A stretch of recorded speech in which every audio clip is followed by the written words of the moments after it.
Greetings and welcome to this week's episode of Vampire the Masquerade Beyond Armageddon.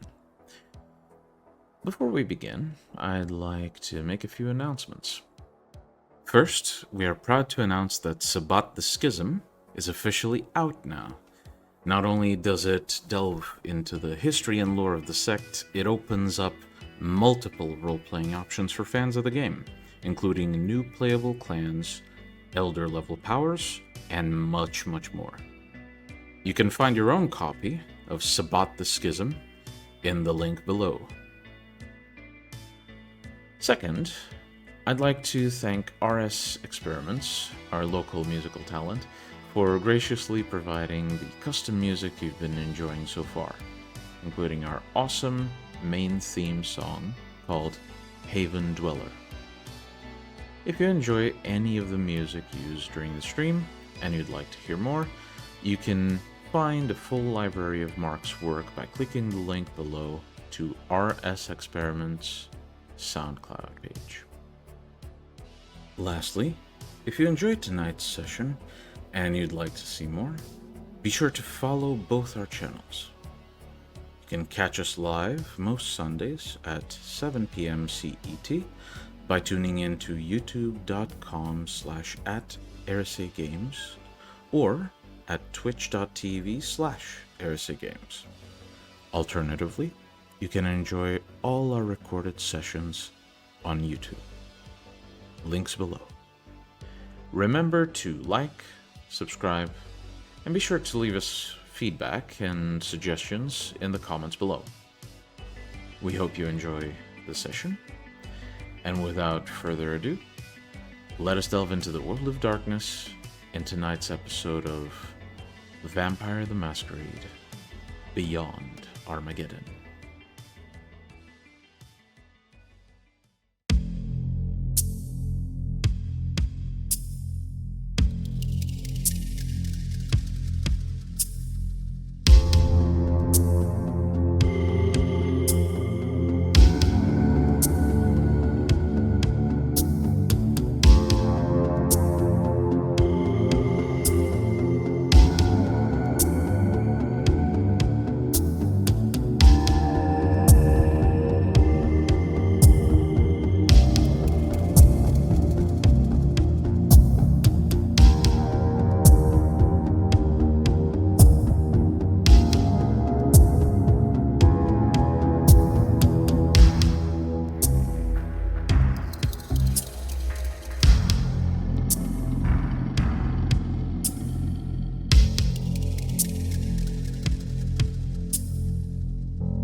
As night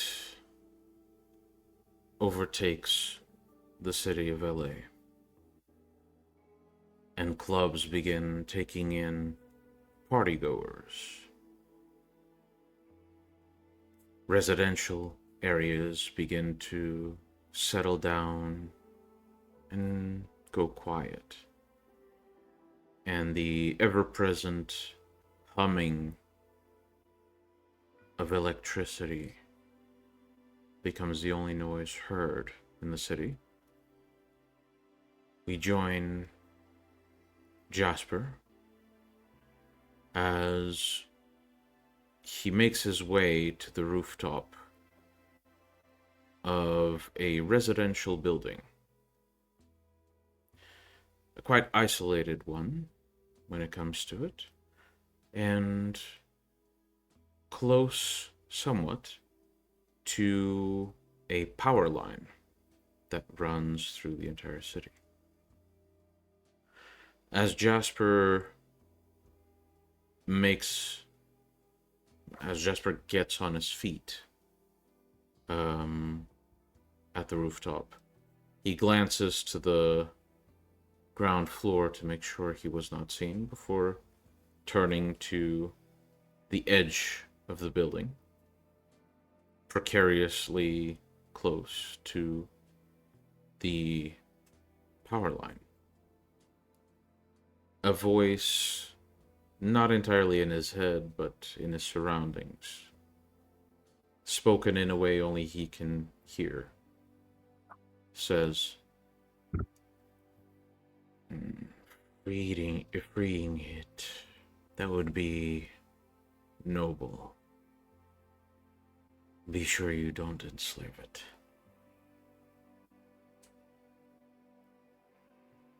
Yes, freeing it would be noble. The only problem is, from what I have gathered information on, spirits of that type tend to have a fleeting life, unless if kept nearby a source of energy.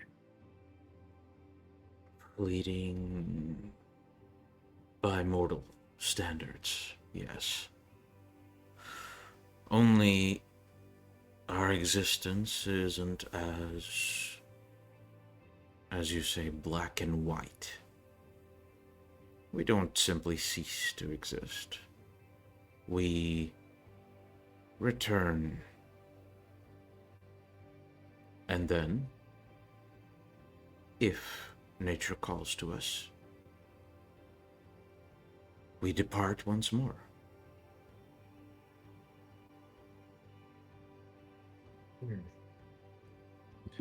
So there is a layer just for uh, nature spirits, or natural spirits, one would say. But it isn't the Shadowlands. Secrets beyond the mind of one such as yourself. I would like to hear more later. I would hope to be able to go there perhaps someday. But in the meantime, we have something else to do.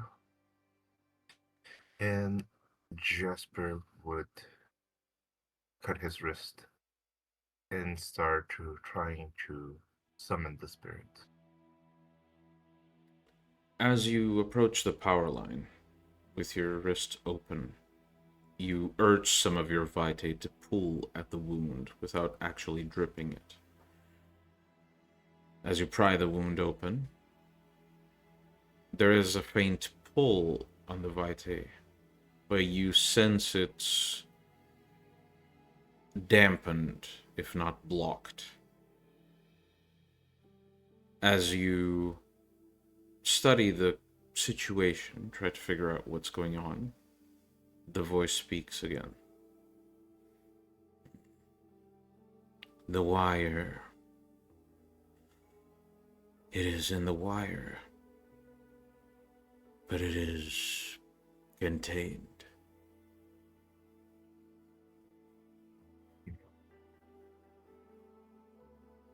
I see. So we cannot get out of the wire unless there's a rupture on it. Or just enough so the wires are exposed, perhaps. Worth a try, if done carefully.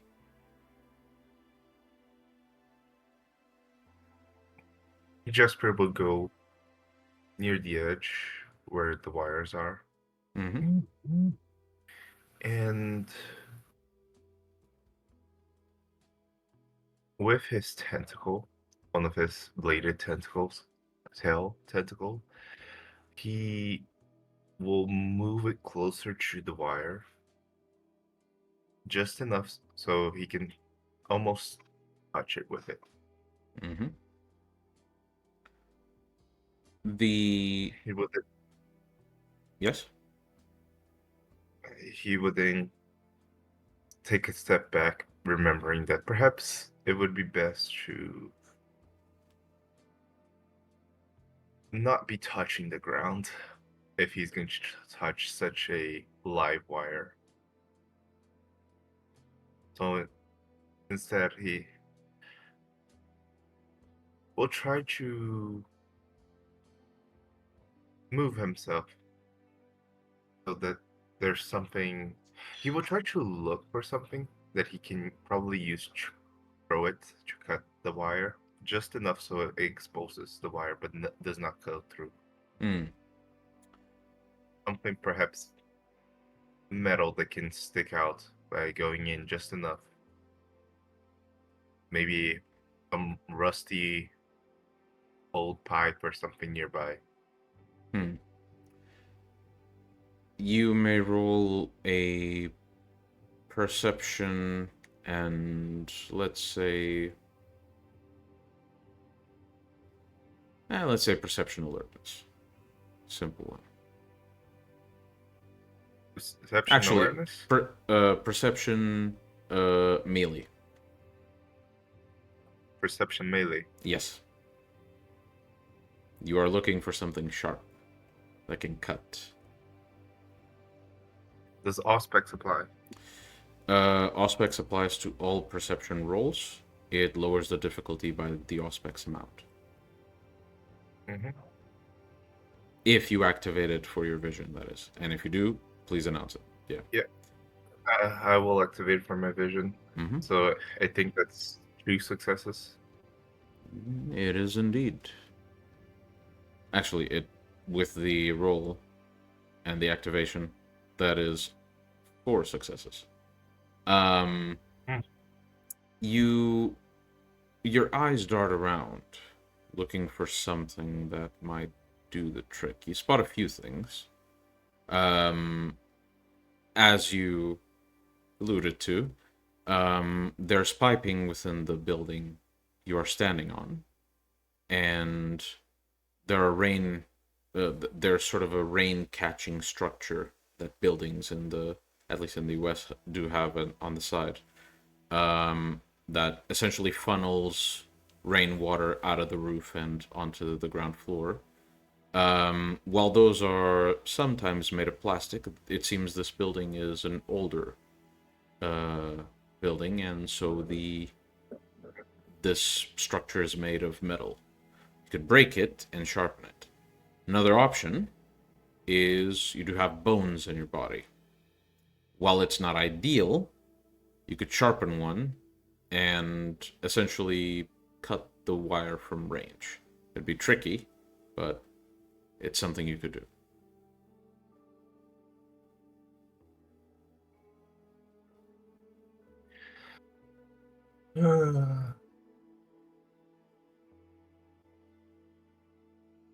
Will it cause a lot of noise if I break the pipe? Depends how you The break metal it. structure.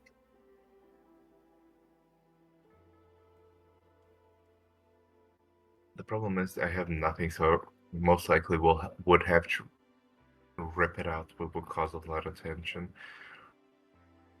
I'm gonna try to use my bones, like take a piece of bone out of my body, pull it out, and sharpen it. All right. So that I can use it to cut the plastic around the wire. All right. You think for a moment about which bone you should use for this. And as you essentially kneel, preparing yourself for the burning sensation that comes with the use of vicissitude, you reach to your chest and you pry open your skin. You dig in with your fingers, and with a few pulls and sort of a twisting wooden noise, you yank out one of your ribs. With a bit of pressing and molding, you eventually fashion a quite sharp blade out of it.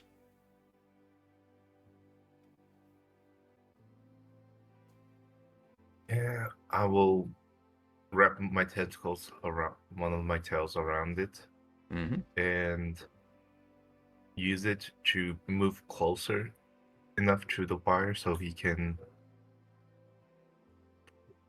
cut it just enough to expose the wires inside. All right. And he will strike it as quickly as he can, trying not to Right. hold on to the piece if he starts to get shocked. So you place the bone against the rubber, And I need you to roll me... you're going to roll 2 separate rolls. The difficulty is going to be a bit lower because it's 2 separate rolls that you need to succeed at. But first roll is wits and technology.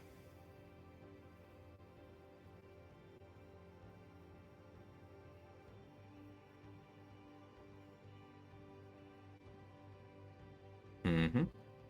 Okay. So you are aware that doing this at all without protective equipment is already dangerous enough.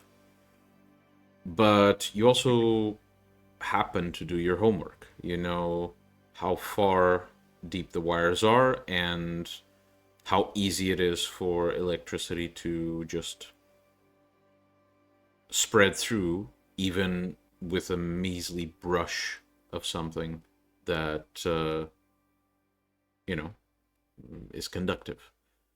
And so, while you press the tip of the bone into the rubber of the wire cover, you angle it so it simply slices open a seam that you can pry open. And now I need you to make a dex, and let's say, since you know what you're already, like the process of the thing, let's say dex and athletics. Actually, dex and larceny.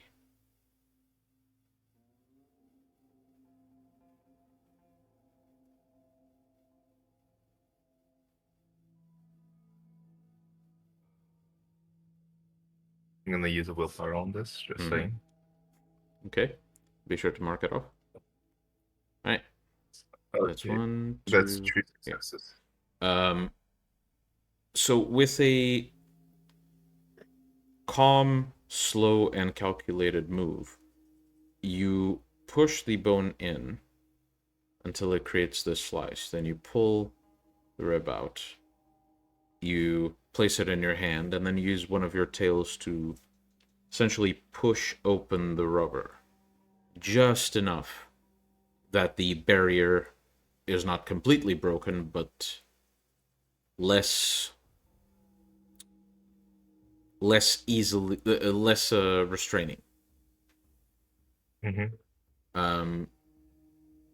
As you do, given the attunement to spirits that your cold unic aptitude gives you, you sense not necessarily that you're closer, but that you can access the spirit more easily.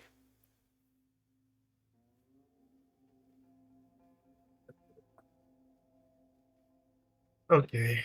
I'll pull back from the wires. I'm gonna try to once again summon it. Mm-hmm. You pry open the wound that you made before. You will some of the vitae to pull on it, and it begins to slowly move towards the wire. And in a very brisk motion, you sense the vitae almost turn into that red smoke that you have seen before, only it moves incredibly fast and it just fades into the wire. You sense there's something not static, but every time it is in the wire, it's got its attention on you.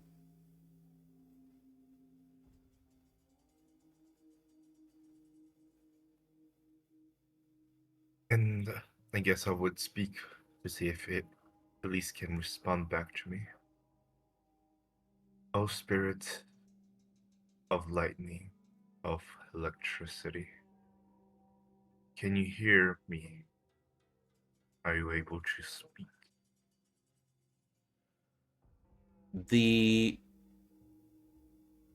creature seems to maintain its attention on you, though you sense its attention sort of diverting to things around you. And eventually, the voice from before, the other spirit that you've been acclimating to, speaks up. It is fleeting juvenile. I can maintain its attention if you wish, but it might draw some attention. How much attention are we speaking of? How long would you need to convince it?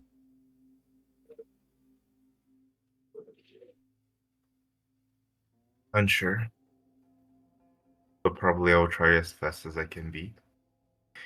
And don't want you to stay here for too long, especially once we free it. I can attempt to be quick about it, but as soon as I begin, do hurry up. Very well. And as you sense the attention of the being within the wires so slowly diverting from you, you sense something else reaching towards the wire.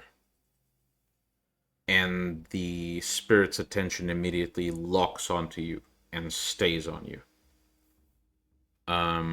You also notice that the rubber itself begins to sort of get this almost wet look to it. Oh, oh, electric spirit, please tell me, do you wish for freedom? Do you wish to not be confined in this prison that man has put in? You begin to see small sparks in the breach you've made in the wire. You sense it's trying to reach out to you.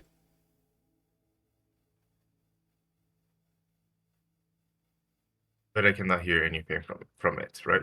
Not yet, no. And Jasper will let out a little bit more blood as he keeps saying, I can give you the freedom that you desire. I can liberate you from the role that they have confined you into. All that I ask is that we have a partnership in return. The sparks begin to intensify a little, and you begin to see the rubber right around that breach begin to melt slowly. It starts dripping and sort of drooping down, revealing an exposed coil within. And as you see this, one of the sparks creates this jolt that essentially it stings you as it makes contact. And as soon as it does, while you don't hear it for a prolonged period of time, it takes merely a fraction of a second, you understand what it's trying to tell you. You hear in a very crackling voice the words, "Freedom, what cost?" As I said to you, all I wish is our partnership between us. You help me, and I will help you back, always. And you're free to do whatever else you desire, while I'm not asking for your help. I just appreciate that we did not cause trouble to each other once we, well, finalize this deal between ourselves. The sparks continue, attempting to reach out for you, and another quick, bright flash hits you, and I need you to roll stamina, please.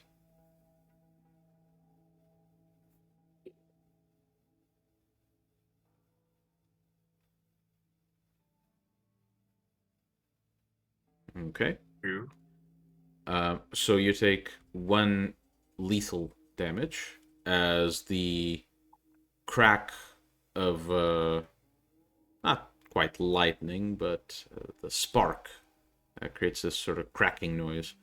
Um, Singes a little bit of your face and kind of makes it hard for you to blink. And the words speak out. Alliance, interesting. Where you need.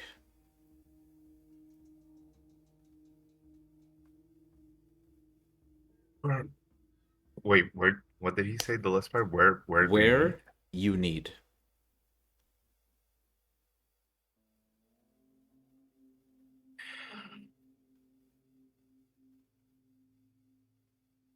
As you may see, I am a sorcerer of sorts that, with the help and binding in a relationship of sorts with another spirit, I can use their power. That's what I wish to do with you. Bind ourselves, our existence a little bit together, so I can harness your power and I can give you the freedom that you want. So I need you to roll You are, me. Oh, please. and of course, if at any point you wish to leave this alliance, you are always free to do so. All right.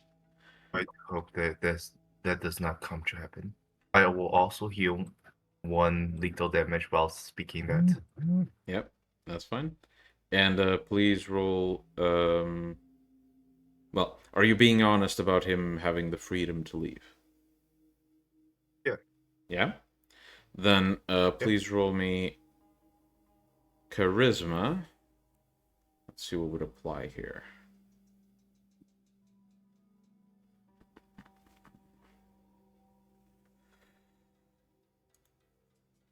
Charisma and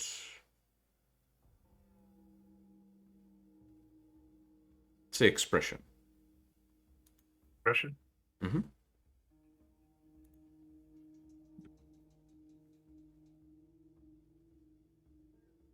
All right. As the rubber melts and the exposed wire begins to glow, um, begins to turn red with a faint glow around it.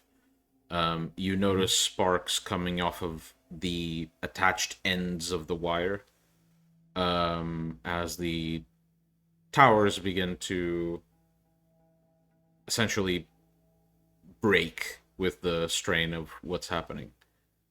The Mhm. spirit reaches out to you and says, reasonable.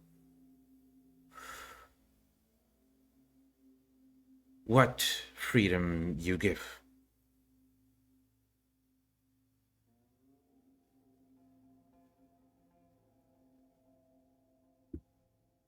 The freedom to see the world and to experience things that you have yet to experience.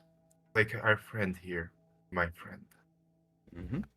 And Jasper will point the direction to the radiation. All right. Spirit. Um, as you say this, another spark hits you. You may roll stamina.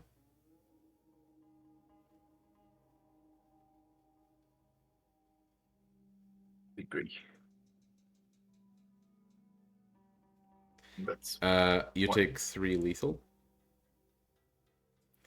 As the Hmm. spirit says, reach out. And I will reach out while healing myself as well. Mm-hmm. And as you do, there is a bright flash as the wire almost flings itself towards your hand and forces it shut around the red hot metal. And you feel this surge going through your body. Um, and you will begin taking ag. So take one ag, Mm-hmm. and you may roll stamina and athletics to try and let go of the wire. Stamina and athletics. Damn. Yeah. So it's not easy. Uh, Definitely the electricity is forcing your Okay. hand shut quite aggressively. Mm-hmm. But you manage to, in sort of a sheer moment of panic, release your hand away from it. And as you do, you begin to see street lights turning off around this area, and essentially the entire neighborhood has a blackout. And as Mm-hmm. it does, you see the molten wire split and just fall according to gravity. And with that, you hear a faint whisper from the radiation spirit. We should go. Before we go, does Jasper sense like radiation coming from the wires? There is quite a bit, yeah. Jasper, taking advantage of the darkness, he is going to go down as quickly as he can. If he can just jump down, he will. He will quickly absorb any radiation that has been left behind due to this little incident, and he will immediately begin to get away from this area once he does so. All right. Make the activation roll for the power. Hmm.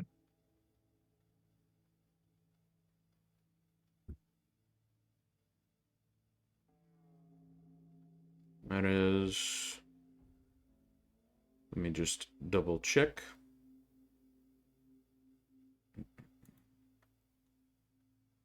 Says level 3. So difficulty becomes. One moment.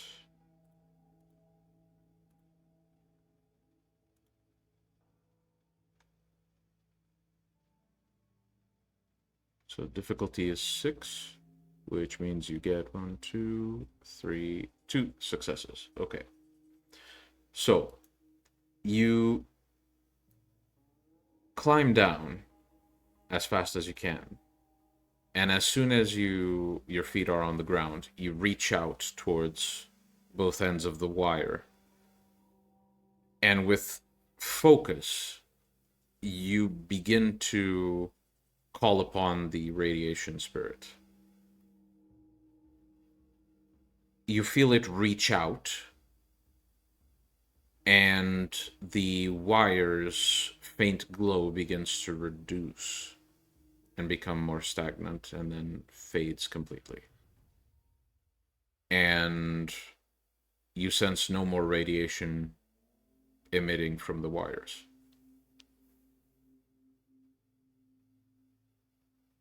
Okay, then. Jasper is now booking it. Mm-hmm. You begin to run, trying to keep to the shadows, maybe taking the sewers. How are you making your way back? I mean, if there are no lights, In this I will neighborhood. try to, yeah, in this neighborhood. I'll try to go as far as I can through the surface, then make my way through the sewers once I'm getting closer to Light Street areas. All right. You try to keep to alleyways, run um, essentially out of the main streets, and eventually, as you begin to reach the area where power still can flow, you find a sewer lid. Pry it open, climb inside, and cover your exit. Um, as you move through the sewers, you look to your hands, and as you examine the palm of your hand that was holding the wire, you see Mm-hmm. it's singed pitch black from the heat of the wire when you grabbed onto it. And yet, between the flakes of ash that form on the surface of your skin, you see faint, bright sparks flowing from one flake to another. And I need you to roll me perception and alertness.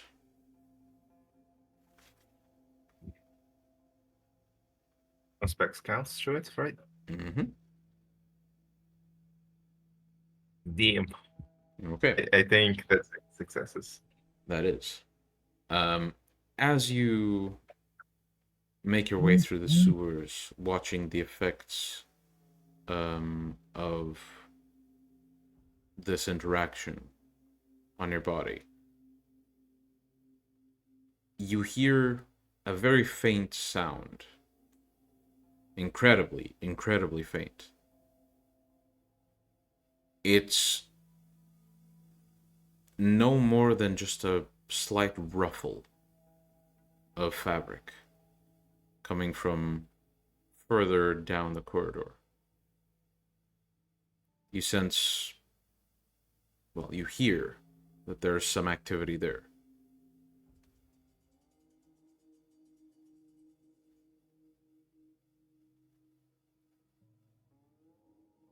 Well, Jasper is going to go calmly with the direction, trying to hear what is there.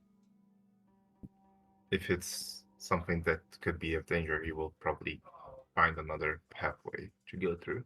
Mm-hmm. Not, he can just go through it, not meddle in whoever's business is happening down there. All right. You make your way as silently as you possibly can.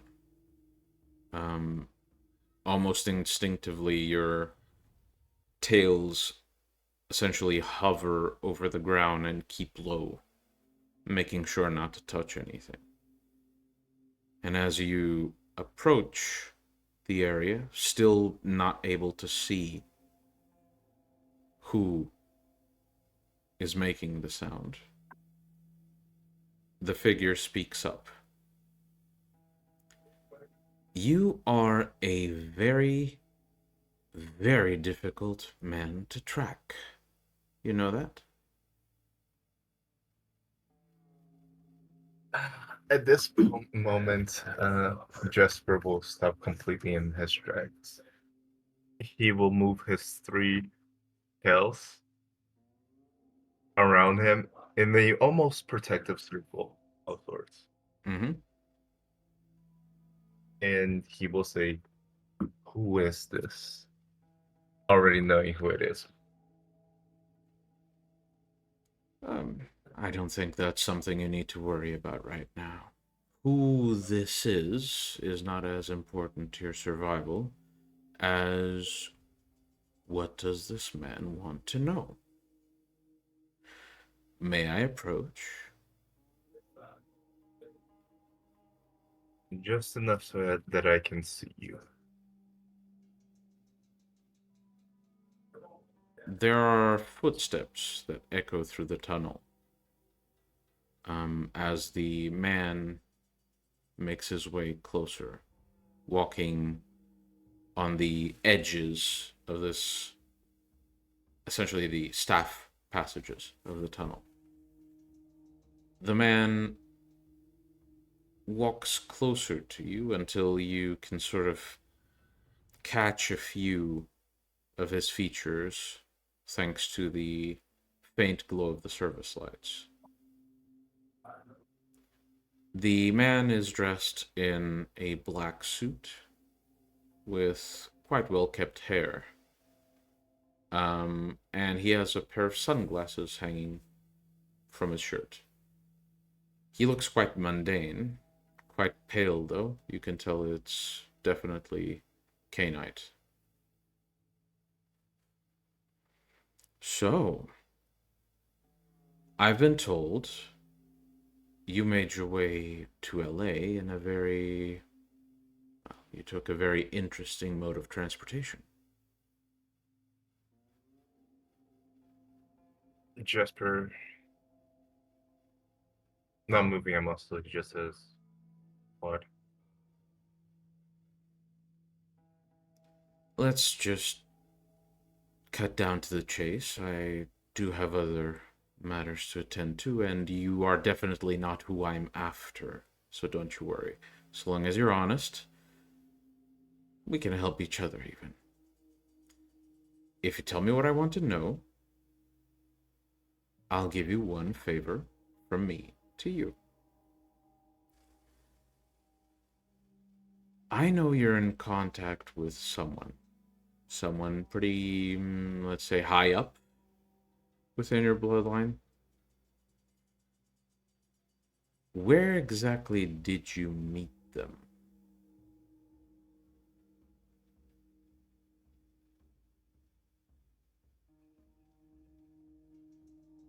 Question, do I hear any voices in my mind? Do I feel any pressures in my mind saying anything? There is nothing, though you do sense some hesitation. You're not sure if it's your own or not. Mhm.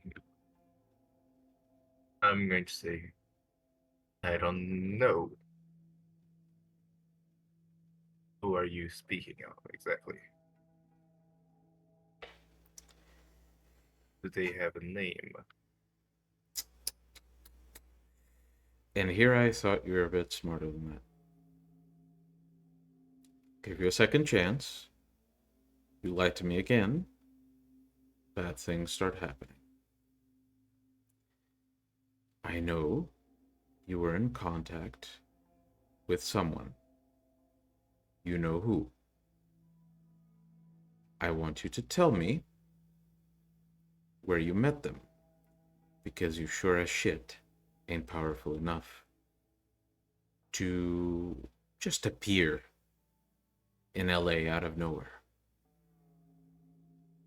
So, where did you meet him?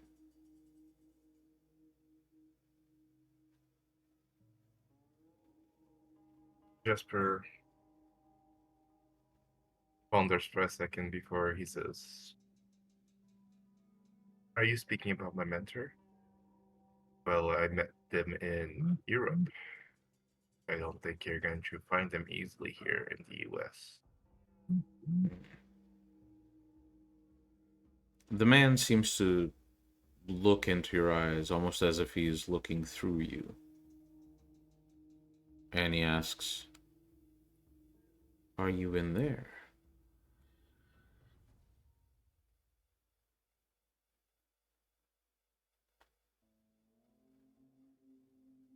Jasper, unsure what to respond to this. Well, well, I'm right here. Or speaking to. The man takes a few steps towards you, studying your eyes, and says,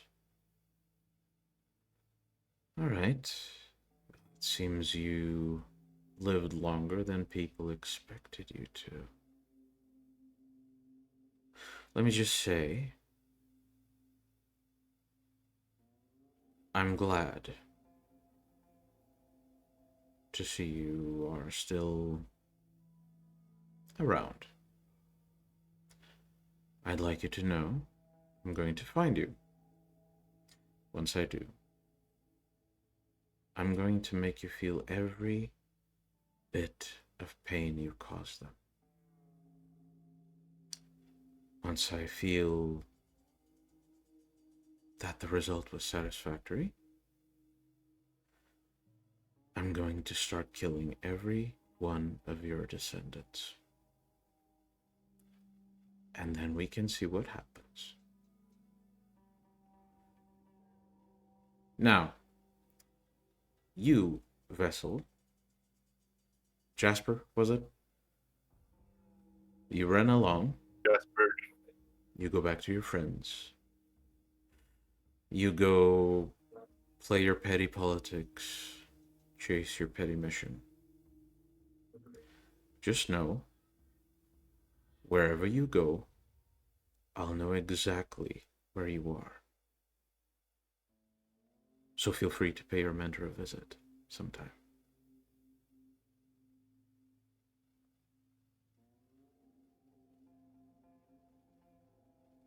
Jasper is without words. He's just staring into this man, fully feeling like whoever he is, he could probably just kill him with the pinky of his finger.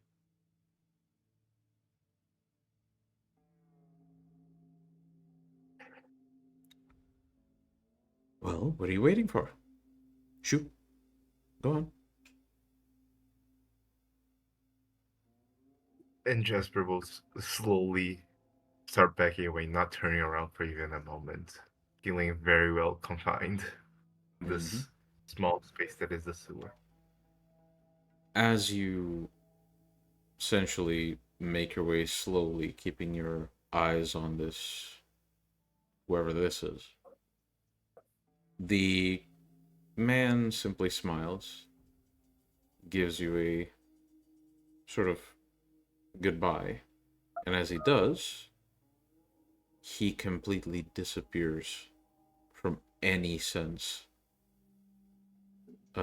you might pull to. No matter how hard you try to seek him, no matter where you look, this dimension or beyond, he just vanished.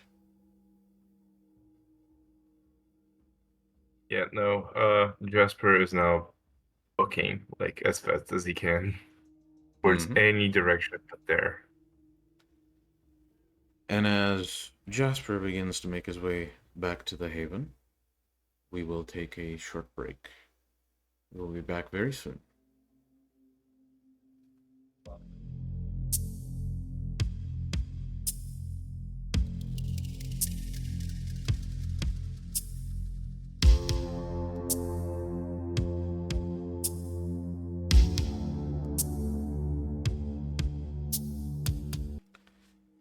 Welcome back.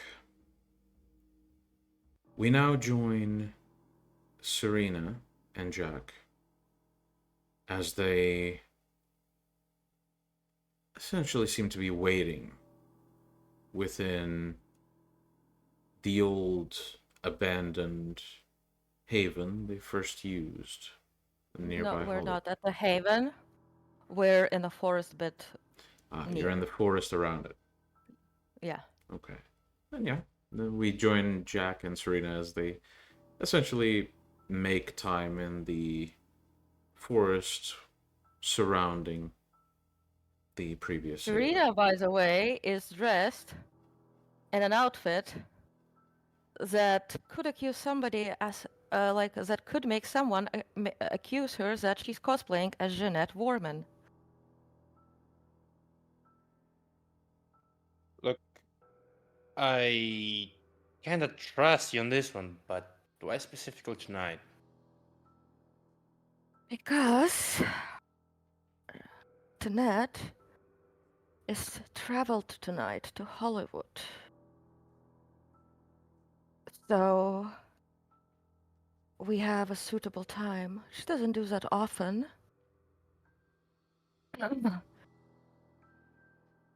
Either way, I'll explain the details. Just be prepared to become a shadow Okay. when the plan is set in motion. You're not supposed to be here when we fulfill Vivi's Okay. condition.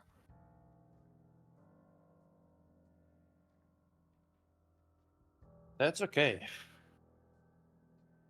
Next week, we're going to start our Santa Monica assault. That's nice to hear.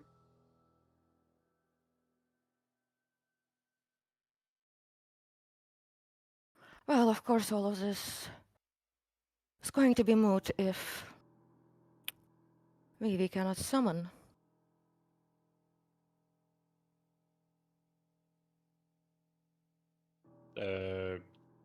We have different options, and Well, not really, because everything else could be traced, etc.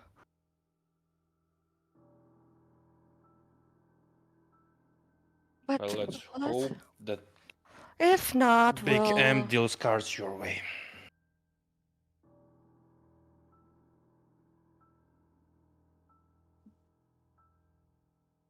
You know, there's a quote in the Good Omens that God doesn't place dice with the universe. Any reason why? Oh, because it further goes on that actually God or Goddess plays poker or something like that. Hmm. I suppose it's a bit less about the chance.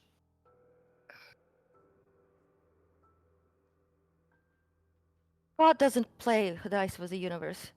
She plays an ineffable game of her own devising, which might be compared from the perspective of any other players, everybody, to being involved in an obscure and complex variant of poker in a pitch-black room with blank cards for infinite stakes, with a dealer who won't tell you the rules and who smiles all the time. That is Sounds a like an full alchemist. quote. I mean, Good Omens is quite an interesting book, isn't it? I suppose. As you say this and you sort of wrap this conversation up, both of you catch the sound of rustling grass and bushes as a figure approaches, dressed in quite bulky clothes, like jackets and the hood on.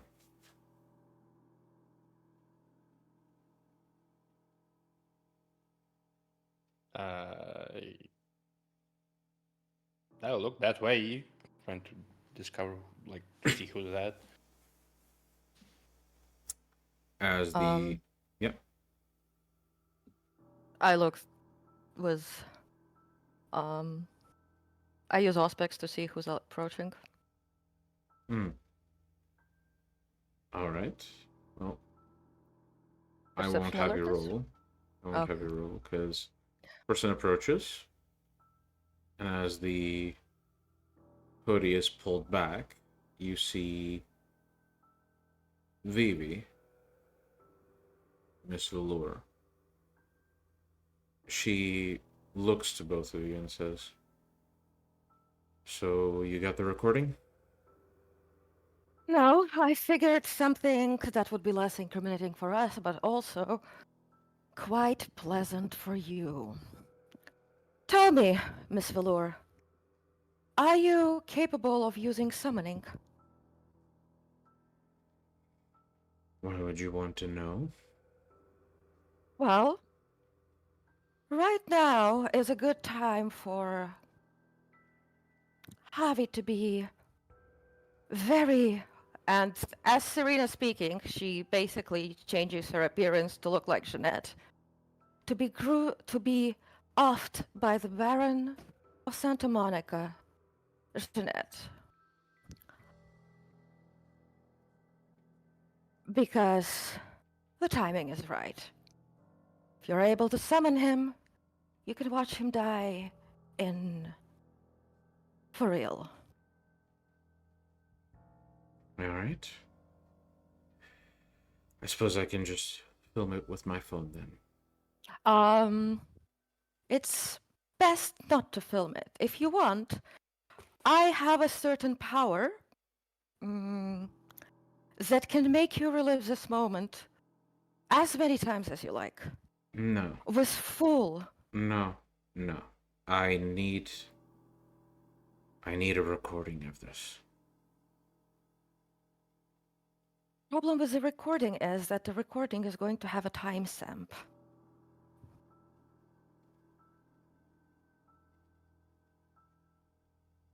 Tell me, do you want to have a recording, or do you want it to be forever engraved in your memory how he perished in front of you? I want the recording.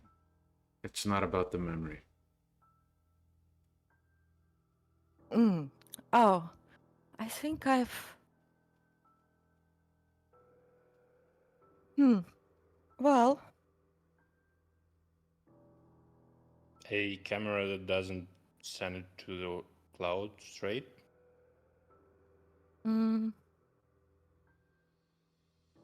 Serena looks to Vivi, then draws a card. Now, I'm gonna draw a card to see whether Vivi's recording is gonna bite me back in the ass or not. All right.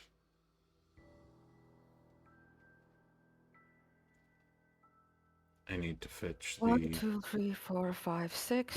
5 successes to divine. 1, 2, 3, 4, 5. 3 successes to interpret. I mean, I have enough successes for one single card to have, like, you know, like... Quite a bit of You don't meaning, even... Yeah, just... You don't even need to tell me the card. Okay, fine. Well, as you pull the card, you look to it. You examine the image, the name, the hidden meanings. Everything tells you that it's impossible for this to come without risk.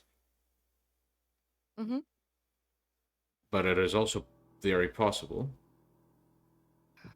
that it's simply a worthy price to pay. Whether it comes with the consequences or not, it's unclear. Whatever the consequences are, what you're paying is worth what you're getting. That's essentially what the card tells you. Very well. Jack, I will need you to become Shadow and move entirely away from this clearing towards the tree so that you're not going to appear on the recording as some weird interference. No problem. Okay. Very well. The price is worth taking, Vivi. That is what the future says.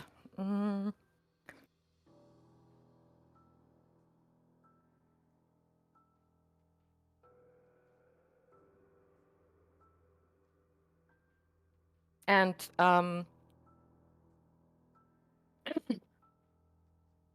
Serena, so I'm actually activating right now, what's it called? Twisted Laceration for the rest of the scene. Okay. Sounds good. The most, since, you know, I will be fighting bare hands, so no I necessity know to- how the power works. I wrote it. So, Right then. Please summon him. Jack will just go to the closest tree and teleport away and dissolve into shadows. Velour takes a step forward and says, "Just remember, don't make it quick. Oh, and if you can, make it humiliating for him." And she closes her eyes with a tilt of her head to one side, then the other. She then opens her eyes and says, "He should be on his way." Meanwhile, Serena is going to get into Jeanette roleplay. So can I roll like performance, like acting? Sure.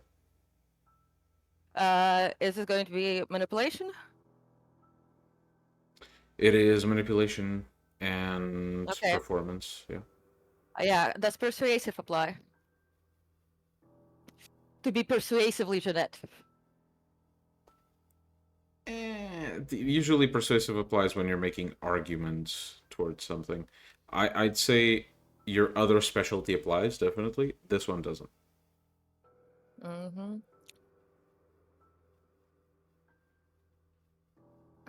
Pelesse. 1, 2, 3, Pretty 4, good. 5 successes. All right. So, And also, as if Vivi looks away, like Iris is basically going to go behind Vivi and say, "I'll be right here. Let's pretend this is an anarch ambush. Play along." And I'm gonna go into obfuscate. mm-hmm. Velour simply says, "That's easy enough to do."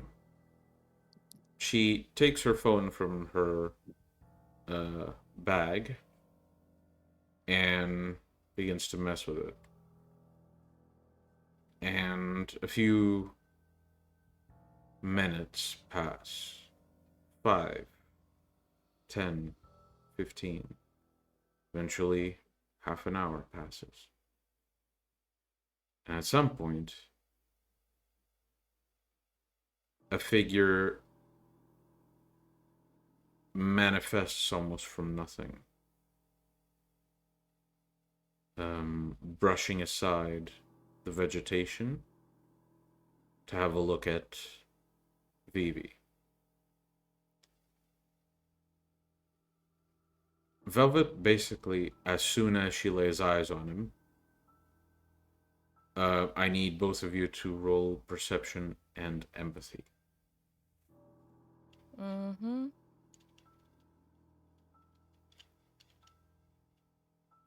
0 successes.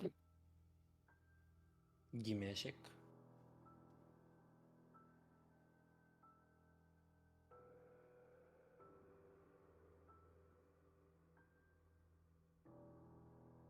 That's like 5. Mm-hmm. All right. With our homebrew rules, I believe you're... Oh, actually, no. That is not a botch. That is just a fail, even with our rules. Okay, so... Serena, you don't notice this. Jack, from where you are, you actually notice this detail. As soon as Velour's eyes, spot Javi, her demeanor shifts slightly. It's almost like all of the sudden she's more afraid than before. Before she was enraged, now she's enraged and on the verge of a panic. You've seen this enough with some of your fellow soldiers after the war. This is the closest thing you could see to the beginnings of shell shock, as you'd call it. Yep. Mm-hmm. Is Javi paying full attention to Vivi? Well, as Javi appears, he looks to Vivi and says, "You called me here, didn't you? Little rabbit, little rabbit. You Serena's want around too." Serena's going to start basically walking around the edge to basically flank him. Mm-hmm. Do you want me to roll stealth? No need. You begin to make your way as quietly as you can. And Serena, you can roll again. Jack, you notice this enough that you know to see this if it happened. 3 successes. 3 successes.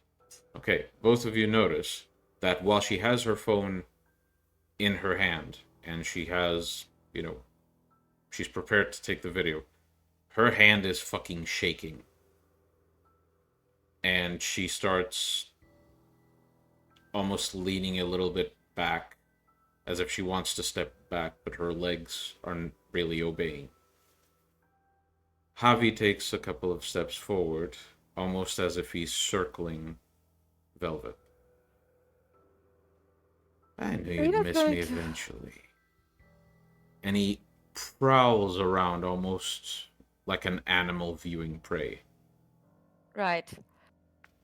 And this is where Serena's going to basically pounce. All right. And she's going to basically sneak up on him and kick him. Right where it counts. So first I need to roll stealth and thing. You won't need to. Whatever attack you're doing, add as a stealth bonus just 4, as if you rolled 5 successes on the sneak. Okay. Little question. May I Dexterity. have offered Hold on. VtM? Yeah. Dexterity brawl. Yeah, dexterity brawl for the attack. You have to describe to me exactly what you're doing. So basically, I'm coming to the flank so that I can knee him in the gut. Okay, so from his side, basically. Mm-hmm. Right. And Jack, you were saying? So. May I have offered Vivi some, abyssal encouragement before? No. Not right now. 14. If I do it right now, she's gonna lose it. Yeah. So, Okay. Wait, actually, first things first. Does Twisted Laceration need me to to touch their bare skin? Yes. Okay, so then I'm gonna just punch him. All right. Sock him in the face. That's no, fine. I'm gonna knee him. Vivi says Knee she him wants in to the make it last. face. Okay. No, knee him. Okay. So same attack as before. Knee him in the gut. Yeah. All right. Yeah. This is why I Right. needed a specific description. 1, 2, 3, 4, 5. Before 6, you 7, before 8, you 9, tell 10. me, just one moment, please, Jack. Well, you can't really offer her any encouragement. It's very clear to you the state she's in. Mm-hmm. She's not gonna record shit.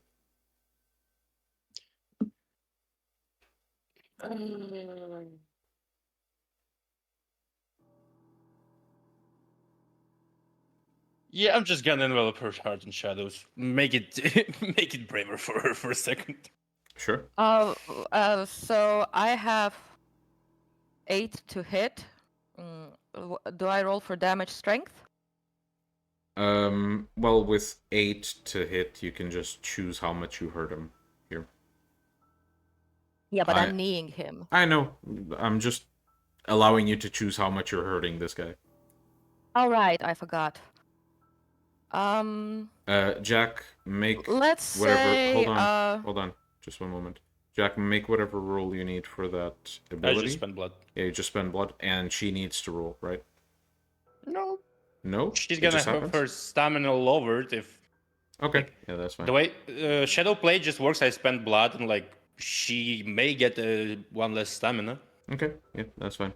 That's fine.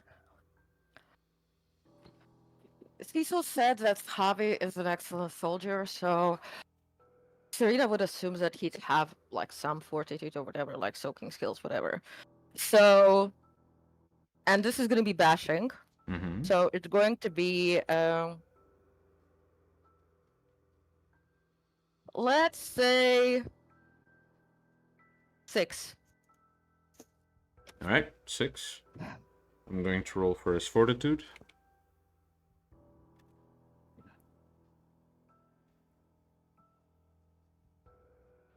Okay. So that is a total of 2 damage, because it soaks 3, then halves and rounds up. So he takes a total of 2 damage.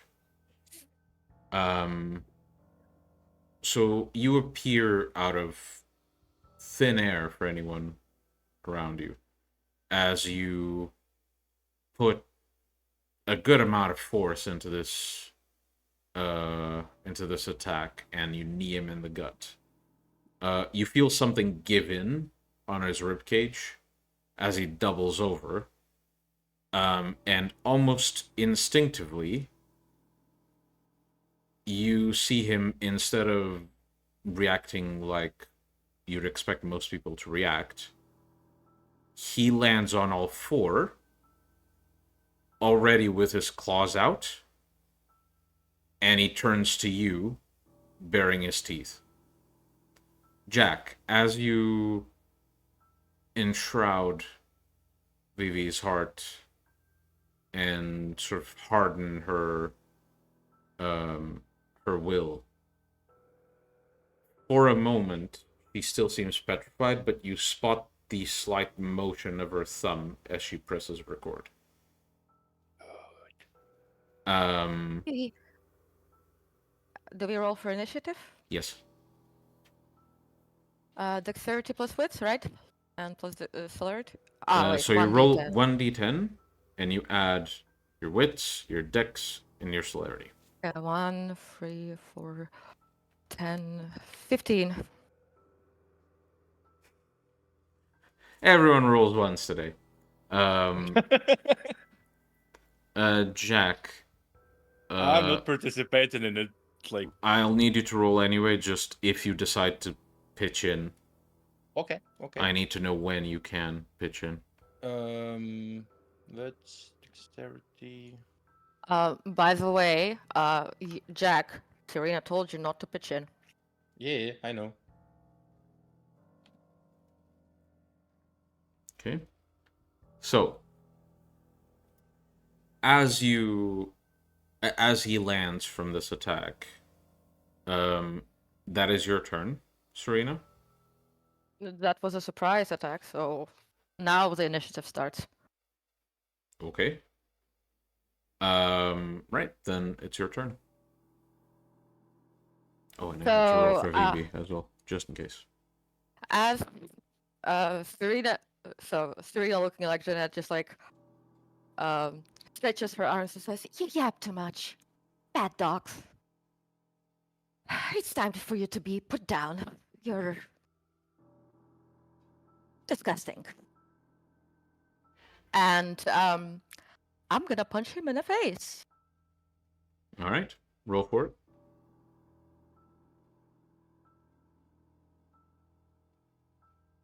One, 2, 3, 4, 5, 6, 7, 8, 9, 10, 11. Wait, actually, that was a wrong roll. Sorry. 6, 9, 14. Beleza. 1, 2, 3, 4, 5, 6, 7, 8, 9. 8 successes. 8 successes. Okay. So now he soaks. Wait, that's to hit. Oh, right. Then, yep. So that's gonna be strength? Plus, yeah, it's your strength plus 7. And if you have it, potence. Mm-hmm.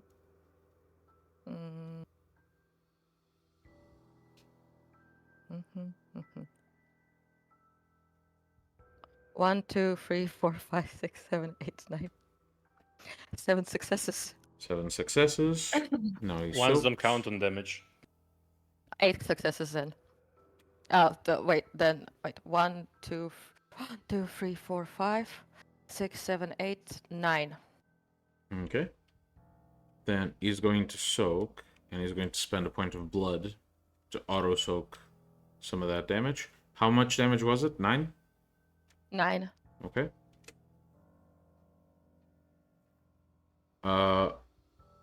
So that's 5 soaked plus 3. So that's 1 bashing that you do. Yeah, but this one cannot be healed. Yeah. I'm keeping that in mind, don't you worry. So you punch him in the face, and as you do, it's very clear that you bruised his face, but it's like punching a brick wall, almost. He feels hardier than you expected for a shovelhead. As this happens, Javi takes one leap back and then leaps forward to slice at you. Okay. So it's Dex. Sprawl plus, yeah.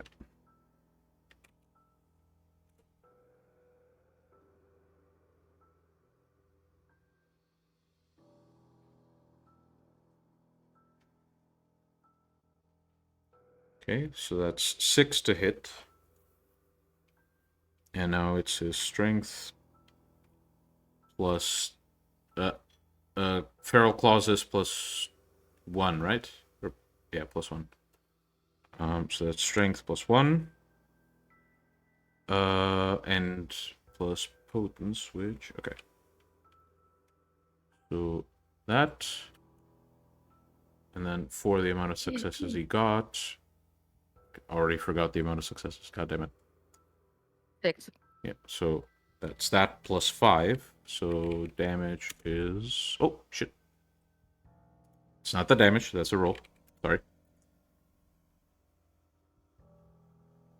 So it's 1, 2, 3. So soak 3 ag. So only fortitude. I'm gonna use a blood point for. You can't auto soak ag with fortitude. Okay. Okay, You got have it. to roll fortitude. 1 success. Okay, so you take 2 ag as he leaps forward, and with a slash of his claws, you essentially feel this sensation you don't feel very often. Your skin getting opened and sliced without, well, let's put it in the way it truly is, without your consent, which usually you have. And as he lands, with sort of a primal growl, I need both of you to roll perception and awareness. 1, 2, 3, 4, 5, 6, 7.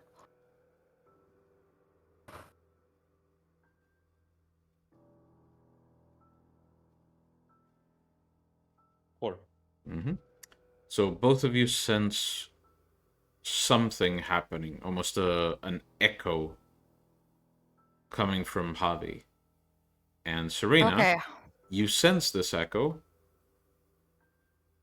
and eventually, as you're taking this next action, you sense another echo coming from very, very far away. Okay. So, I'm also.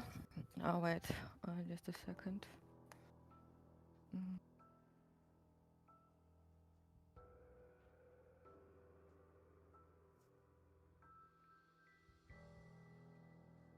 Okay, so what I'm going to do is I'm going to grab one of his hands and destroy it, like crush it.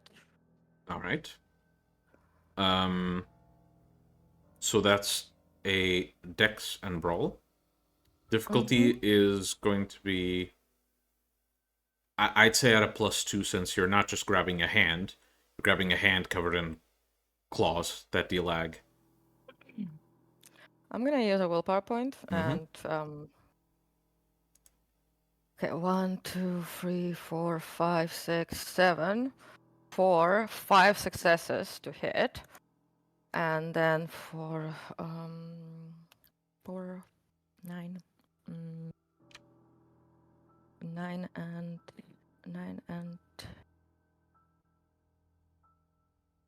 11. Sorry. Belese. 1, 2, 3, 4. 4 damage. So I'm going to roll just to see if he succeeds at the brawl, to see who has the advantage. The attack is going to land anyway. But Alright.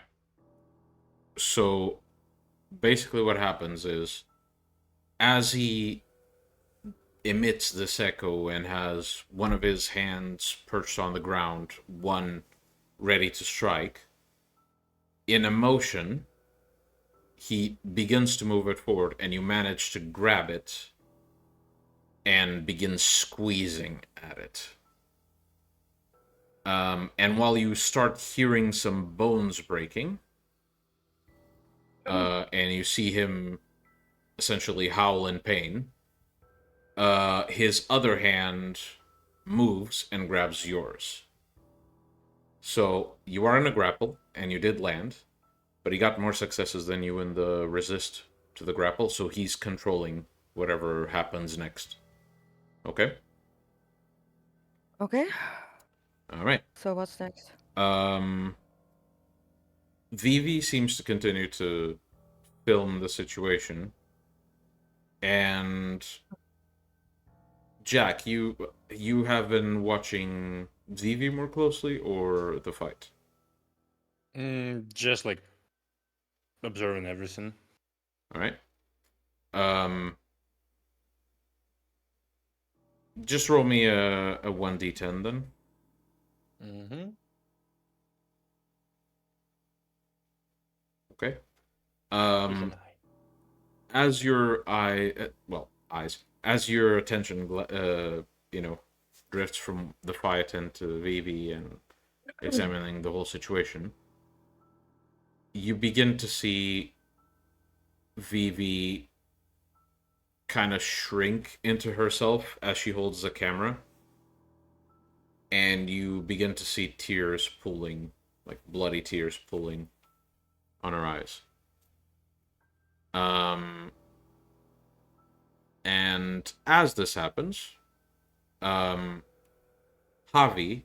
as he grabs your hand, Serena, reaches forward and attempts to bite at you. Am I currently facing away from Vivi? Roll a 1d10.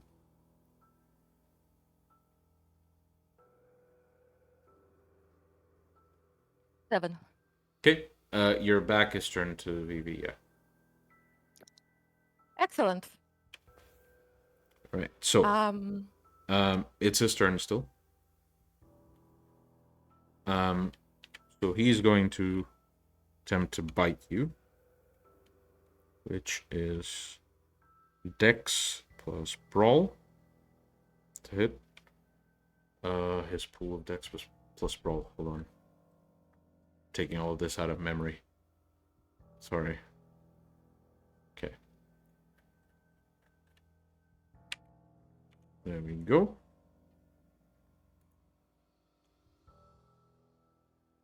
So that is 1, 2, 3, 4, 5, 6, 7, 8, 9, 10 to hit. And now he's going to roll for damage. Strength plus 2 plus. Yeah. So that is not much. Oof. Okay.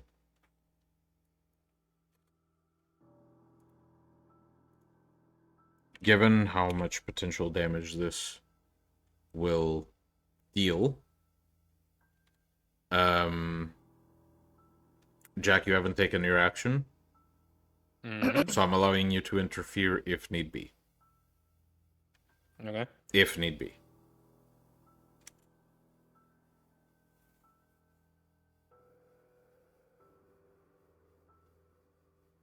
Yeah, that's 9 damage.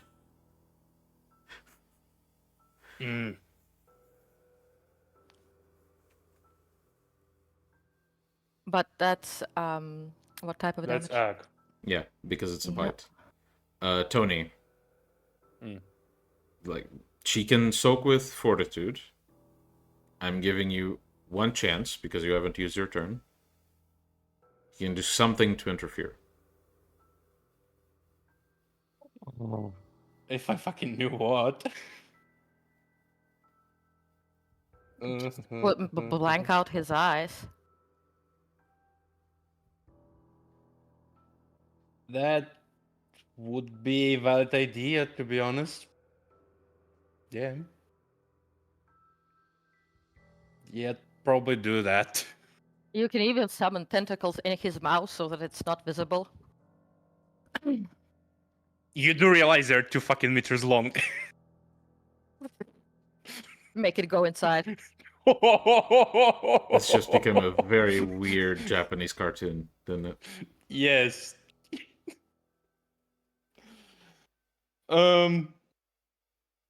Yeah, probably I'd do that. What, the tentacles? Yes.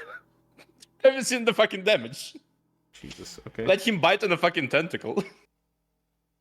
Arms of the Abyss. Manipulation occult. Alright. Is it going out of his mouth, or... We don't want to do. It's not going to stop the bite if that's the case. Well, it's going probably to damage him, but it's not going to stop the bite. What? Incriminating evidence. Incriminating evidence.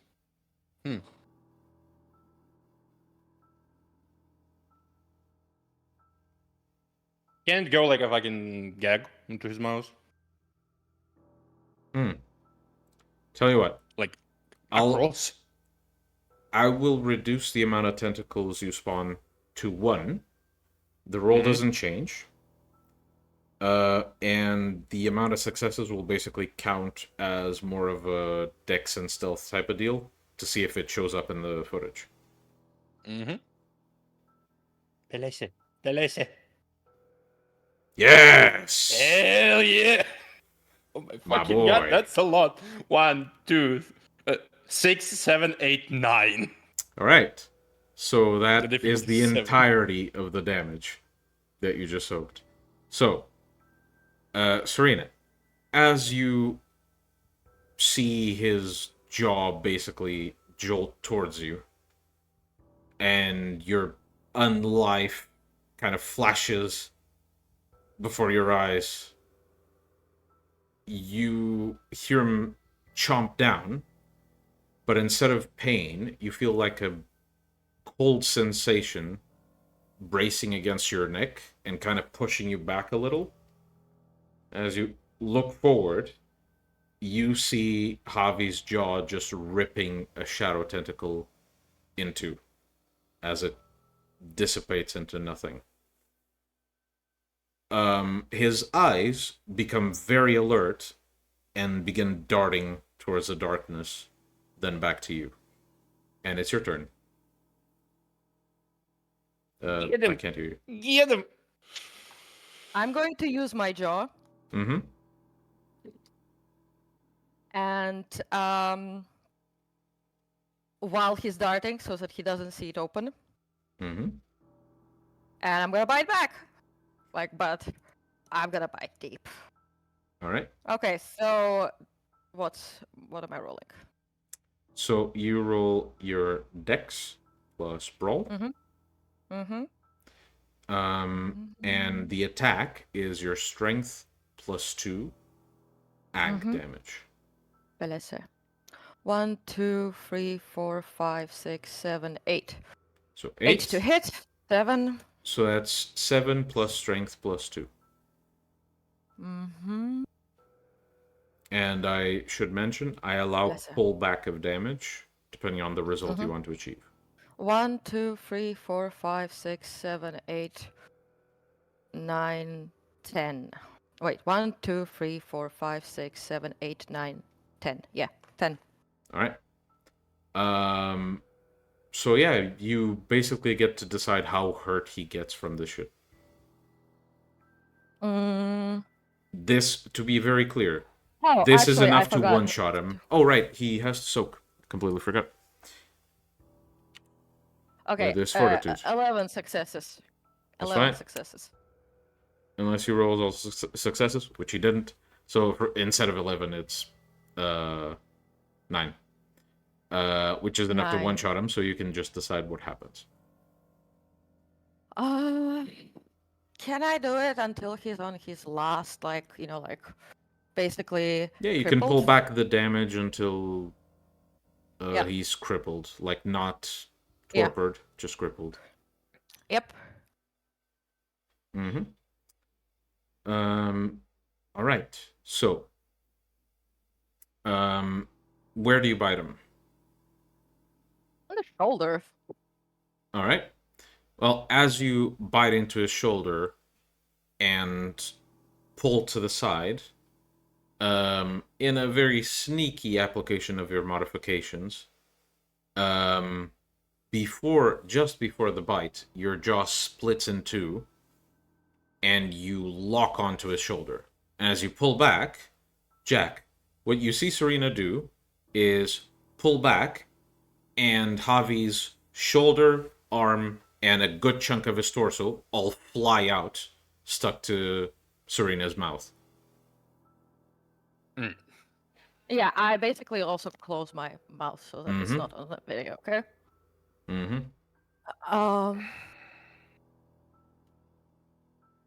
Okay.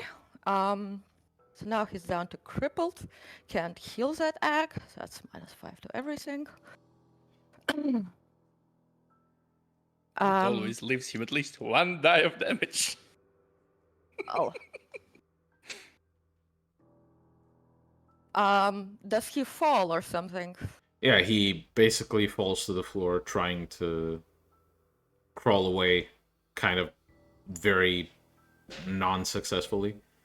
Okay, And as so this happens, since we're out of combat at this point, Velvet, basically still filming, tears streaming down her face, walks up to you, hands you the phone, and forcefully, like, points it to Javi. At which point, she walks up to him and begins to stomp the shit out of his head. She stomps. I hold the phone. She stomps once, and his head sort of jolts forward, and he breaches back, trying to swat whatever is doing this. She stomps again, breaks her heel as it gets stuck in the back of his skull. She stomps again, he stops moving. And then she keeps stomping and stomping and stomping, yelling, screaming at him, until you begin to see his flesh rot away. As I turn off the recording, and then I take her princess style and celerity my way out of here while also yelling to Jack to follow. I name a location a bit away, like away from here. I basically, whatever's answered, I want to get away before it gets here. And the shadow is just gonna fly through the forest. Yeah. So eventually, once we're like far enough, I'm gonna put her down. Hold on. Yeah. Jack, since you're the last one to leave, perception and alertness, please. Careful? Yes. This one applies more than anything, actually. Yeah.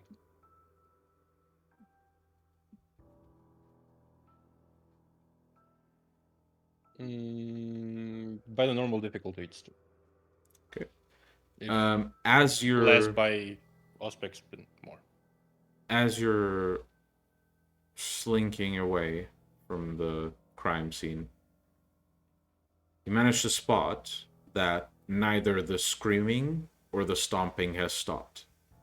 Velvet is still enraged, stomping what at this point is just a rotten skull. Yeah.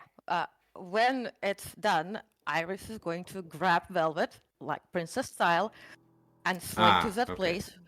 So you're dragging her along. Yes. I'm not having... Then you roll me a very quick strength and brawl to see if you can keep hold of her, because she is currently frenzying She's at frenzying. the corpse. 7. And she 1, 2, rolls. 3, 4, 5, 6, 7, 8, 9. She rolls strength and brawl. 1 success. Yeah, she tries to like wriggle out of your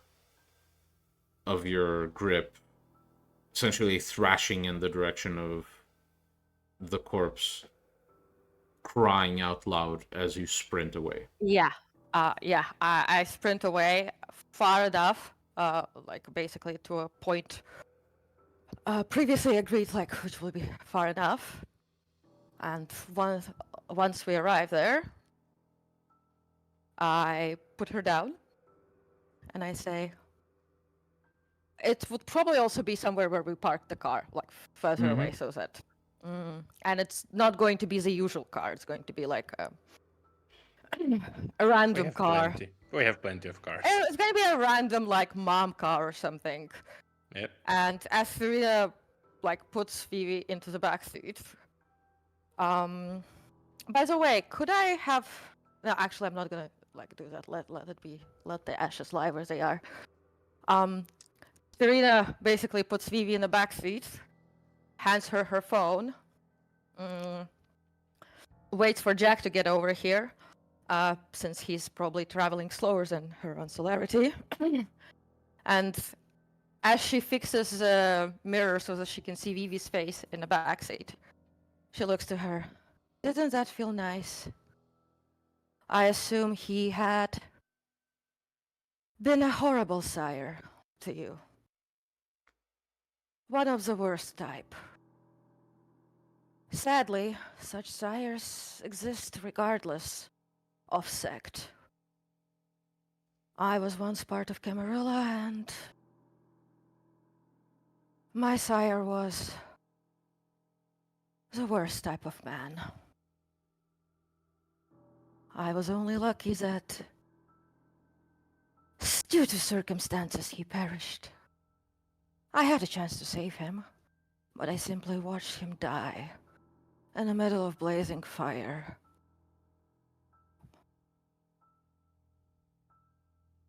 Your statement is answered only with silence, as Vivi doesn't even grab her phone. She essentially just lays in the back seat, curls up, and with the tears still staining her face, just That's stares into infinity, silent. Just feels that rage, feels a catharsis, feels a change, feels a release of the past.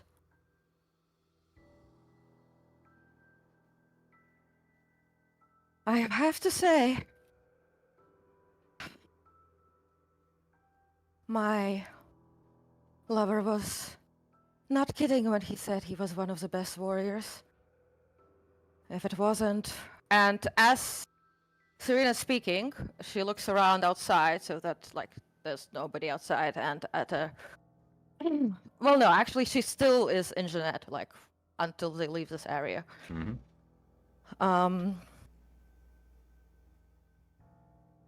I'll have to say, if it wasn't for my packmate's intervention and the luck of the draw on my side that he was turned with a back, and since she didn't take the phone, Serena's just going to look through the recording to see that there's no tentacles visible or like her jaw isn't visible.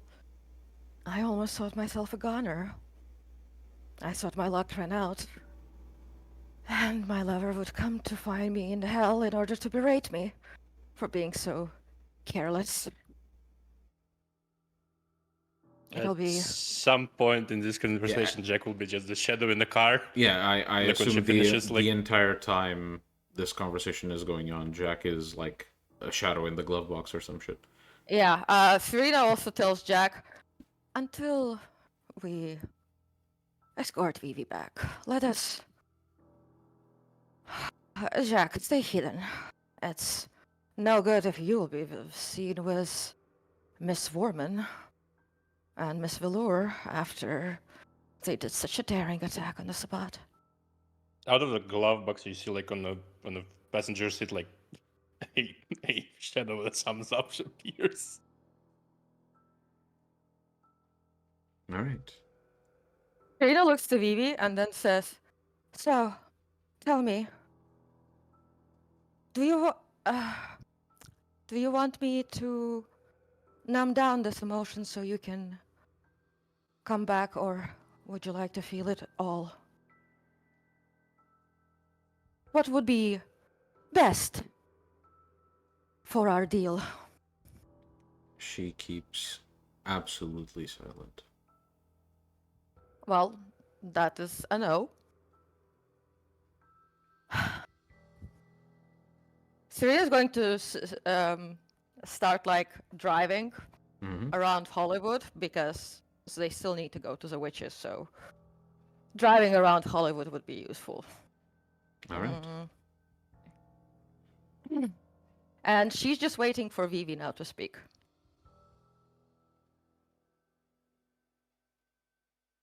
As you drive through the streets of Hollywood, eventually just a... No, I don't drive into Hollywood. I drive around it. Ah, So- okay. so to say. Around as in not within, but around Yeah, the territory. yeah. Okay, I got it. Around. So as you drive around the territory, Vivi speaks up more in a soft, numb voice almost. And she simply says, "Drop me at my club." Serena sighs. And then I'm going to change my face to look like Abel. All right. Wait, no, I can't. I'm wearing fucking Jeanette clothes. Abel has a fashion sense, okay? Yeah, I'm going to just like, because technically the top sort of looks like a dancer or something. Mm-hmm. I'm going to change myself to look like some type of like stripper, like generic, like probably Generic somebody attractive woman. Yeah, who's now looks like a stripper. Mm-hmm. Remember to Jeanette keep Warman. track of all the blood expenditures for this. Yep. And you drop her off at the club? Yep. All right. And then drive out. Yep. As you allow her to exit the vehicle, she sits up on the back seat, reaches into her pocket, takes a makeup mirror, like one of those portable mirrors, and with the cotton begins to wipe off some of the blood. When she is barely presentable, she closes it, takes a very deep breath, and then opens her eyes as if nothing ever happened and says,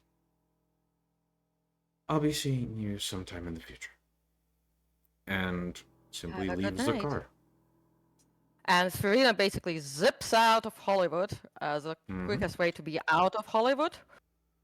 And once we're starting to approach Griffith Park, that's when she basically stops the car, asks Jack to basically Jack takes the driver's seat. I'm gonna go Yep. back and change. She basically goes into the back seat and changes into other clothes, putting the ones that she was wearing earlier into a plastic bag as she changes back to looking like Serena Moore currently, putting on other clothes. All right.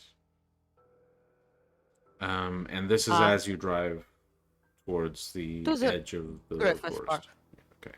Yep. Jack, as you eventually stop the car at the edge of the forest, you glance back to see that Serena is already prepared to leave. And as your eyes look towards the edge of the forest,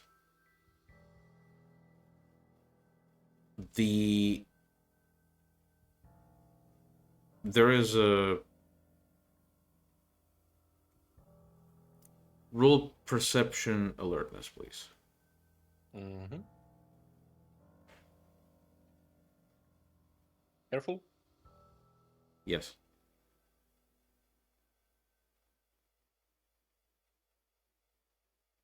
Oh my god. Wasting all the good rolls tonight, huh? Uh-huh. Well, I didn't Enoch's roll gonna much go tonight, great. so... Anyway, Yes. as your gaze just brushes past the woods, you swear you see something. Almost the glint of a pair of eyes watching you. You check, Serena's going to and there's nothing. Serena's going to use eyes like of the earth before going out of the car. Mm-hmm. Dum. Fuck, where is it? So that's difficulty 5, and it's 4 plus 10, difficulty 5. 1, 2, 3, 4, 5, 6. 4 successes, so... Mm-hmm. You close your eyes for a moment, and as you open them, your perception of the world expands greatly. What areas do you wish to examine? Basically everything around us, because I'm not going out of the car from which like I dropped off Vivi and there was Jeanette earlier. Before you know. Mm-hmm. No tail. Well, yeah, like basically I need to see that there's no tail. Alright. Make a quick perception alertness. Though you know there is no tail on you right now. At least close to you.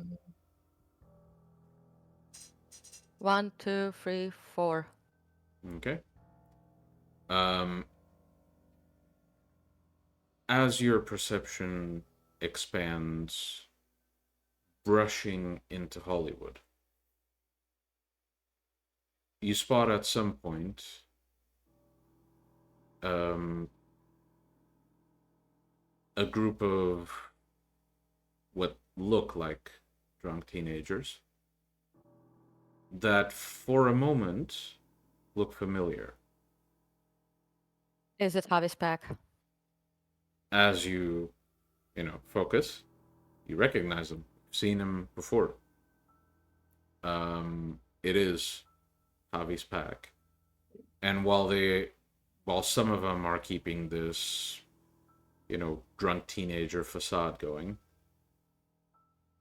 a few of them are very openly motivated to heading, like, in quite a hurried manner, heading south of Hollywood to the forest where you were. It's north of Hollywood. No. Downtown. No, our We were. That's I south. said Yeah, you are. we were It's- here. It's south. Yeah, It's yeah, south. southwest, It's yeah. southwest. Mm-hmm. Yeah, I heard are, not where. It's all good. Okay. Otherwise, what you see about nothing. what about the close by area? You see nothing there. Okay. Any cameras? Anyone around? You've used this spot to meet with them quite a few times. Still, same level of security. That is to say, none. At least, non-supernatural. Okay, I'm just gonna quickly double check that there's no hidden observers, and then I'm gonna leave. You see Okay. nothing. Okay, fine, cool. Okay, then I leave the car, and also call Marcus. No, actually, I'm not gonna call Marcus. Mm,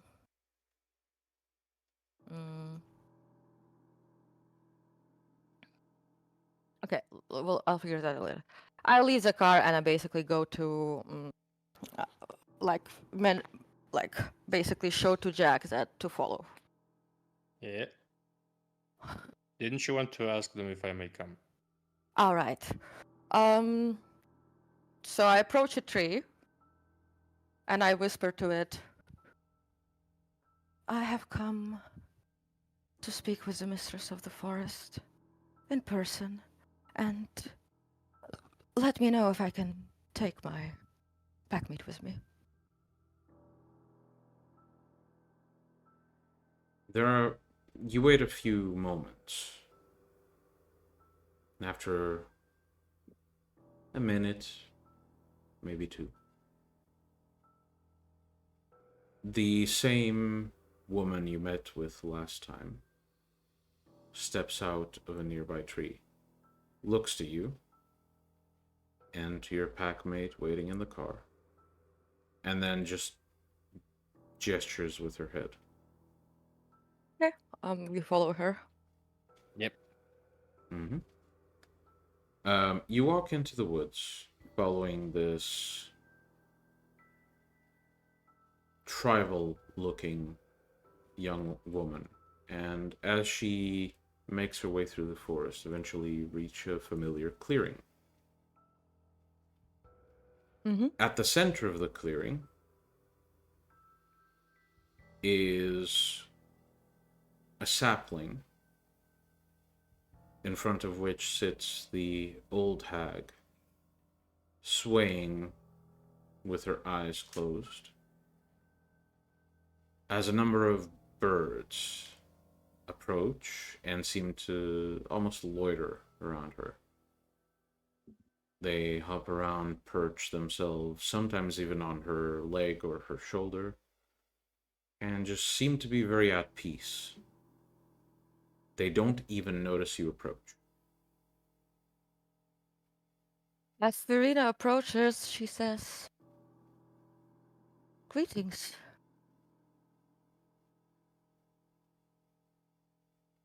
The woman stops for a moment, and in a flash, it's almost like she immediately appears in front of you. To what do I owe this visit? Well, I have come to personally let you know that next week we shall be hunting in Santa Monica. More than All that has those... happened, though. Huh? More than What did you that say? has happened, though. Well, I've made an excuse. You don't need to tell me. Oh, are you talking about something else? Yes, but she turns her attention to Jack, seems to watch him for a moment, and says, when the attack starts, simply reach out to one of the sisters. Leave this one with us for a moment and go.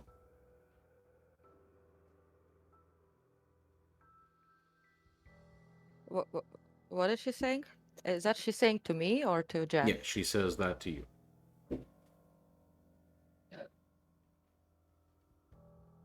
Okay.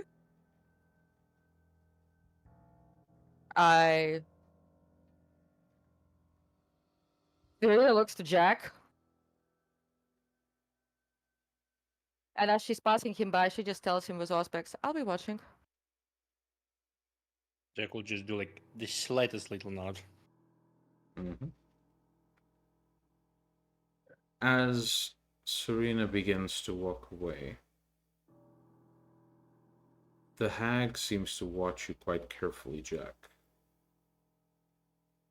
Can you roll a perception empathy?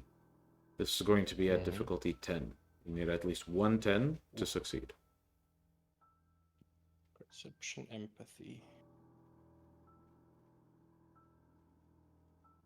Elise. King. Hell yeah. While the knee-jerk reaction is that she's looking at you like a future meal, it's clear she spotted something. Something that made you more interesting than you were before. Before you were just someone who tagged along.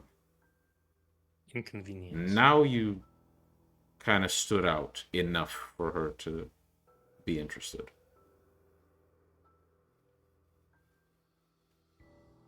She approaches you, watching you very, very carefully, and extends one hand. May I know what your intent is? Do you give her your hand? Yeah, but like, and ask it as well. As her fingers wrap around your hand, she begins to step backward, essentially leading you closer to the center of the circle, though she doesn't force you to go. I'll follow.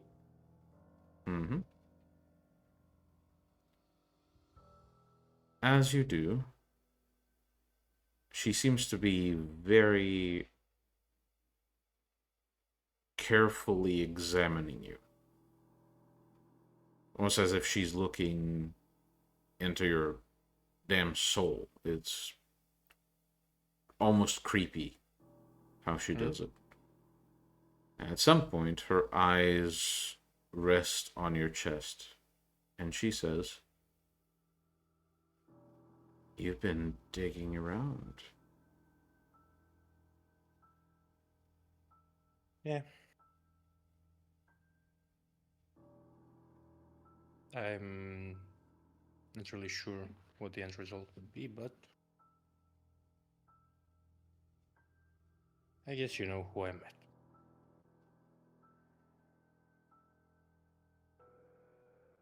I'm not entirely sure I do. Do you know what my clan is? Not yet. I'm hoping to find out.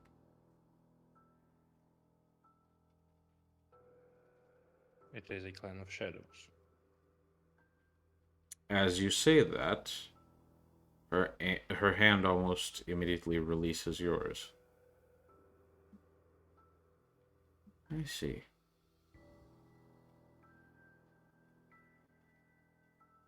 Return to your friend. Very well. Do tell if you need something from me.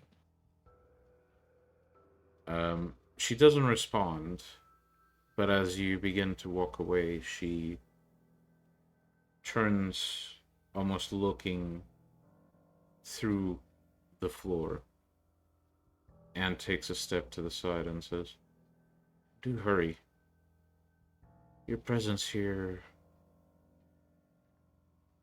caught the attention of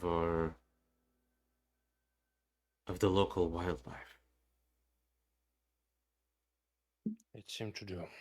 I'll just take a step like to the nearest shadow and towards the car. I know the general direction. And as you reach the car, Serena, did you go straight to the car?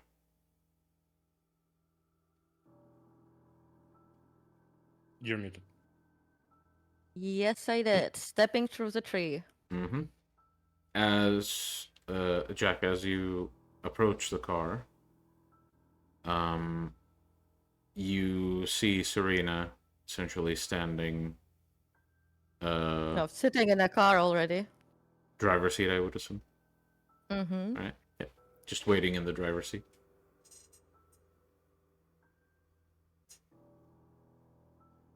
Well, okay. Yeah, I'll take the passenger seat. Mm-hmm. Do you say anything? She was oddly interested in, that. Well, she's also that man's friend, so I hope you were careful. And Serena starts driving away. Yeah. To a point where she's basically... she's not gonna use this car to get to the Haven. This is a car that she's going to drop somewhere for Marcus's goons to dispose of. Mm-hmm. From after dropping the car in an agreed spot. She's basically just like they're gonna walk a bit until they make it to another car, which they will use to get back to the Haven. Mm-hmm. And if there is nothing you to talk about on the way home? Well, what did you tell her? That I'm La Sombra. Okay. What did she tell you? Told me to hurry up because werewolves. And that's it? More or less. Okay. No, but why did she ask you to stay? I don't know. She didn't tell me. Well, let's just get back to the Haven. All right. And as the two of you make your way back to the Haven, we will end tonight's session. Thank you everyone for watching, and we'll see you next week in our next episode of Beyond Armageddon. Bye-bye.